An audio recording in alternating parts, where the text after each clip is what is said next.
Les amis, bonjour à tous, j'espère que vous allez bien et que tout se passe pour le mieux pour vous. On se retrouve aujourd'hui pour la review de l'épisode 151 de Boruto. J'ai envie de vous dire qu'on tient le début, qu'on tient enfin le truc qui, l'après-examen, l'après-film Boruto, ce moment qui est attendu depuis des années, depuis le début même de Boruto, ça y est, c'est le moment. C'est le moment, purée, enfin. Et comment commencer tout ça de la meilleure des façons? Tout simplement avec un nouvel opening. Et cet opening, c'est pour moi le meilleur de Boruto, pour moi, et c'est pour moi celui qui annonce enfin quelque chose de sérieux dans cette histoire. Là, tu rentres dans une histoire sérieuse. Tu sens qu'il va y avoir de l'avancée, que les détails n'en sont plus. Chaque chose a son importance. Chaque vie pourrait être en danger. Et les personnages, tu ressens aussi très très bien. Alors, on va un petit peu parler du générique très rapidement. La musique, je trouve que c'est sympa. On est sur un opening qui s'inspire beaucoup d'anciens openings de Naruto et de Naruto Shippuden aussi, à plusieurs moments. Alors, je sais plus si c'était le 6 de Naruto. Enfin bref, dans les commentaires, vous me direz. C'est pas l'essentiel pour moi de savoir c'est le combien, quel chiffre. Il y a de l'inspiration et elle me dérange pas parce que ça donne un générique qui est bien mieux que les anciens. Ça commence avec un Konoha et un personnage qui a l'air d'être clairement Kawaki, on va pas se mentir, je ne lis même pas les mangas, ni les scans, et au passage, j'espère vraiment que vous ferez le nécessaire et le maximum pour éviter les spoils dans les commentaires. Dès que la modération verra des spoils dans les commentaires, elle ne fera pas que supprimer le commentaire, elle bloquera l'individu, la personne. Il faut savoir que quand vous êtes bloqué, vous, quand vous allez commenter, la prochaine fois, vous verrez votre commentaire, sauf que personne ne le verra sur la chaîne. Donc vous allez commenter des choses en pensant déranger, en pensant embêter, sauf que personne ne vous répondra, car personne ne vous verra. Faites un effort, vraiment s'il vous plaît. Même si vous êtes au courant de ce qui va se passer, soyez assez mature, peu importe l'âge que vous avez. Alors pour moi, on a l'air de voir du Kawaki. On a l'air d'avoir un Kawaki dans cet arc, mais pas seulement. On voit une organisation qui se nommera l'organisation Kara, par rapport à ce qui est dit dans cet épisode. Mais on en parle juste après, parce qu'on va faire une belle analyse là-dessus. Kawaki, donc, si je me trompe pas, qui serait en train de mettre en ruine Konoha. Et tu te dis, là, on revient sur le début de l'histoire. On revient au début même de Boruto, quand on voit le flash futur, qui apparaît dans l'animé et dans le manga. C'est important à savoir. Donc, on a un Konoha qui va partir en miettes, et je me dis, il va partir en miettes plus tôt que prévu? Ou est-ce qu'on utilise ce côté... parce qu'à la fin de l'opening, on voit aussi que ça redevient le Konoha tranquille. Donc est-ce que c'est pas plutôt on joue sur ce qu'on sait qu'il va y avoir dans le futur pour ensuite nous le remettre en état en te disant, lui, il va être lié à ça? Alors autant dans le premier épisode, au début, on voit ce Konoha en ruine, on voit Kawaki, mais on ne sait pas si c'est réellement Kawaki qui a mis ce truc en ruine. Kawaki et peut-être ceux qui l'entourent, je sais pas. Mais Kawaki a l'air d'avoir cette importance très très tôt. Donc c'est bien, c'est qu'on va développer le personnage. On sait qu'il va vivre jusqu'à un certain âge. Donc on voit du Kawaki en premier lieu, on voit du Konoha en miettes, et on voit une organisation avec des mecs en capuche. Un côté très très mystérieux que j'aime énormément.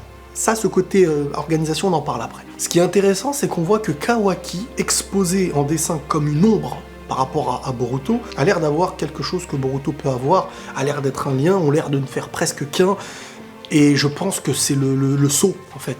Le sceau qu'on verra dans cet épisode et qu'on va en parler juste après aussi. Mais je pense que ce sceau-là, il aura une importance, une identification. On voit que Boruto est clairement en lien presque direct dans les rêves et tout ça. Et puis avec les Otsutsuki, quand il a réussi à tuer... il est dit donc par le Otsutsuki que ses yeux le perdront, le déposséderont de tout ce qu'il possède. En gros, c'est comme si il appartenait à quelque chose encore qu'il ne connaît pas, qu'il ne sait pas, et que les choses en lui s'éveillent. Mais de l'autre côté, comme on le voit dans le premier épisode, Kawaki lui aussi possède cette marque. On va l'appeler la marque maudite, c'est un sceau maudit en quelque sorte, je sais pas si c'est maudit ou pas. Donc il y a un lien très très proche.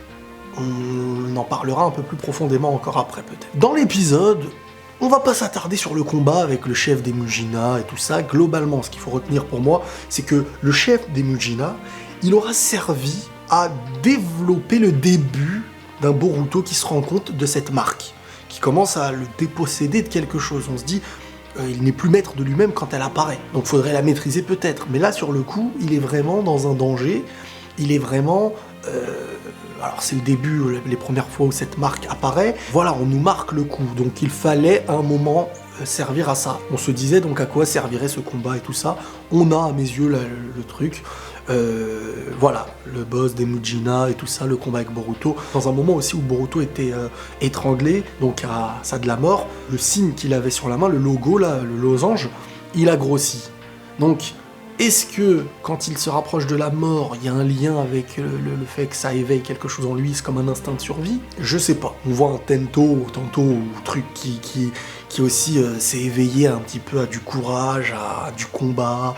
Et il aura été utile donc à Boruto. Boruto aura servi à celui qui va lui servir, comme quoi quand tu fais un bien, il te revient dessus. Boruto aussi apprend la vérité, donc par le chef des Mujina, sur ce qui s'était passé avec Kokori, donc que en fait celui-ci était bien mort et que le chef des Mujina avait pris son apparence. Et c'est en fait lorsque Boruto éveille temporairement ce sceau au niveau de la main, que le chef des Mujina est choqué, a peur. Il lui dit « Attends, tu fais partie de cette organisation ?» Là, on est sur les premiers mots qui nous parlent d'une organisation dans Boruto. Peut-être que cette organisation, elle va exister jusqu'à la fin de l'œuvre, un peu comme l'Akatsuki. Donc là, il faut vraiment marquer le coup de cet épisode qui, à mes yeux, sera le premier comme l'un des premiers où on a pu apercevoir une cape de l'Akatsuki, par exemple, dans Naruto. Tu vois, c'est symbolique, c'est important aussi ce moment-là. Le chef des Mujina a peur. Le chef des Mujina parle d'une organisation, donc le chef des Mujina est au courant. Et là, tu te dis, mais comment est-ce qu'il est au courant? Pourquoi est-ce qu'il a peur? Le combat se termine avec Sarada et Mitsuki comme prévu. C'était, voilà, c'est assez logique, ils allaient venir. Je le sentais, ce truc-là. Maintenant, on va aller au niveau de l'interrogatoire du chef des Mujina. Il y a Sasuke donc, qui vient le questionner par rapport à Boruto. On ressent un Sasuke qui, voilà, il a besoin d'être le protecteur de Boruto, l'enseignant de Boruto, mais celui aussi qui vraiment, autour de lui, a besoin de savoir ce qui se passe avec Boruto. Sasuke, c'est un petit peu un enquêteur dans Boruto pour l'instant. Il est là, tout ce qui est Otsutsuki, voilà, il faut pas oublier qu'il a le Rinnegan et tout. Donc il est vraiment en mode, l'un des seuls parfois qui aura l'œil que les gens n'ont pas, qui pourrait apercevoir ou faire des choses que les autres ne peuvent pas faire. Elle est là un peu sa progression sur un Sasuke qui, mine de rien, qui à un moment voulait détruire le village et qui désormais lui sert bien plus qu'il aurait pu lui servir s'il n'avait pas voulu détruire le village. Comme quoi, voilà, il y a aussi cette sagesse derrière. On a enfin le terme organisation Kara qui apparaît. Et mot pour mot, on a le chef des Mujina qui dit « Je suis tombé sur eux, c'était des types louches avec des capes noires. Je suis tombé sur eux dans un sous-sol d'un bâtiment que je cambriolais. Ils employaient le nom de Kara, et sentant instinctivement le danger, je me suis taillé en vitesse. Je connais bien les marques d'Orochimaru, et croyez-le, ce que j'ai vu sur la main du fils de l'Hokage, c'est autre chose. Là, on est dans le vif du sujet, là on est dans quelque chose de sérieux, dans ce qu'on n'avait pas eu du début de Boruto jusqu'à maintenant. On est dans la nouveauté. Enfin, là, on a envie de savoir ce qui se passe. Là, on nous met en place une organisation. Là, ça a l'air sérieux.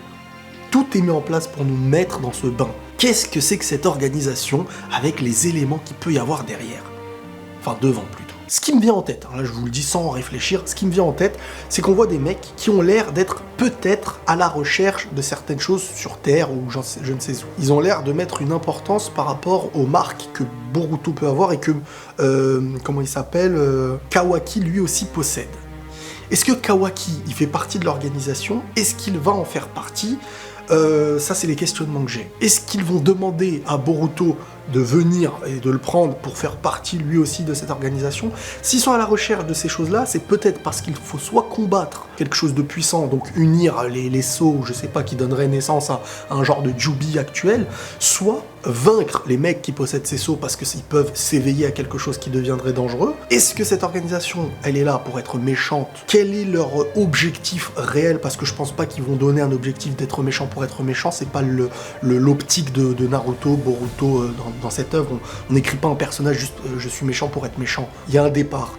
Et le départ, c'est comme avec l'Akatsuki, Yaiko et tout ça, il y avait un idéal, il y avait beaucoup de choses, réutilisées par Toby, Obito et tout ça, parce que qui lui-même avait son idéal, voilà, au final, il n'y a pas de méchanceté pour être méchant. Et là, donc, c'est soit pour combattre quelque chose qui risquerait d'être dangereux, soit ces marques qui sont venues à cause des Otsutsuki ou pour d'autres raisons, je ne sais pas, est-ce qu'il y a au-dessus des Otsutsuki quelque chose? Et qu'est-ce qui nous expliquerait, de manière rationnelle et logique, que cette organisation pourrait être plus forte que ce qu'on a connu par le passé aussi. Ça, faut pas l'oublier. Parce que si tu nous sors des méchants, une nouvelle organisation, faut que logiquement, elle soit la plus grande menace qu'on ait eue. Sinon, on n'aura pas trop peur, on aura des personnages actuels qui ont déjà vaincu des adversaires plus forts que ceux... Donc, logiquement, les personnages qu'on va avoir sur la suite seront soit plus forts que Boruto, là-dessus, c'est un peu logique, mais peut-être même plus forts que Sasuke et Naruto. Et si on a des personnages plus forts que Sasuke et Naruto, il faut nous expliquer pourquoi ils seraient plus puissants que des Otsutsuki s'ils le sont. Il y a d'autres manières, on peut éloigner tous les anciens pour que Boruto, de son côté, ait un genre d'épanouissement solo quelque part. Comme dans l'arc là avec le chef des Mujina, il est parti tout seul, alors qu'on sait très bien que ce méchant-là, il se fait tartiner par un Sasuke ou un Naruto.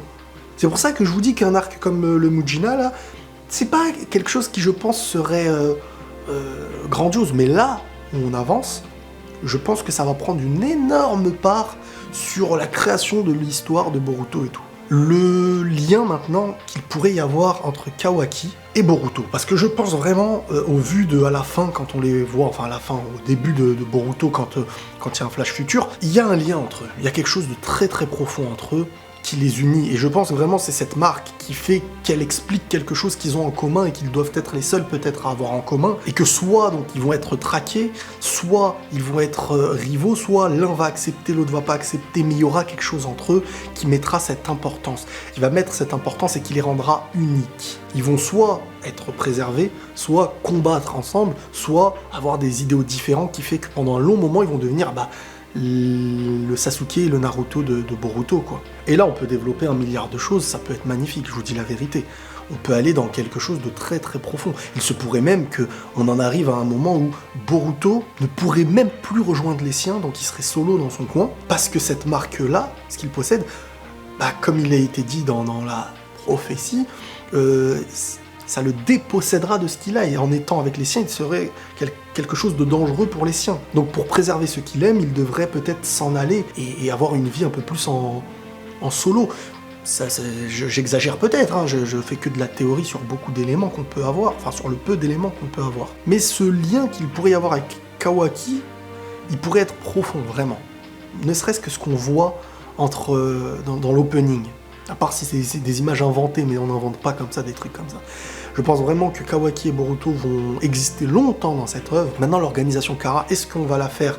Est-ce qu'elle va servir, encore une fois, à apporter des gros éléments sur Boruto et Kawaki? Ou bien est-ce que eux aussi font partie de ces élus ou je ne sais quoi, avec des marques, alors que je ne sais toujours pas d'où viennent ces marques pour l'instant? Là-dessus, on va travailler, ça va être super cool de regarder tout ça, là. Ça va être super cool, vraiment, je vous le dis. Je peux pas encore me concentrer sur les persos féminins, masculins, tac, l'autre on le voit, il a enlevé sa capuche. Pour l'instant, je préfère pas rentrer dans l'analyse des personnages, on les verra petit à petit, on en parlera bien. Voilà un petit peu mon retour par rapport à cet épisode et surtout par rapport à l'organisation Kara. J'ai peut-être manqué des petits éléments, je pourrais en parler 3h30. Je vais pas vous embêter plus longtemps, on se retrouve prochainement. Je crois que le prochain épisode, de ce que j'ai vu, ça s'annonce entre un HS peut-être. Mais c'est pas grave, un HS, si tu m'en fais un, et qu'après on repart sur quelque chose de sérieux, y a pas de problème. Mais après, je veux un enchaînement. Je veux du 10, 15, 20 épisodes sans HS après. Un arc sérieux chaque week-end, entre les 10 épisodes, pourquoi pas une petite pause d'une semaine, mais pas plus. Donc voilà les amis, s'il vous plaît, faites vraiment attention au spoil. Si vous voulez vraiment me faire plaisir, ceux qui aiment bien et tout, pas voilà, je sais que dans le lot, il y aura toujours des mecs chelous. Ceux qui peuvent vraiment faire attention, essayez de faire attention. Et les autres seront bloqués malheureusement de la chaîne. Les amis, prenez tous soin de vous et la paix sur vous.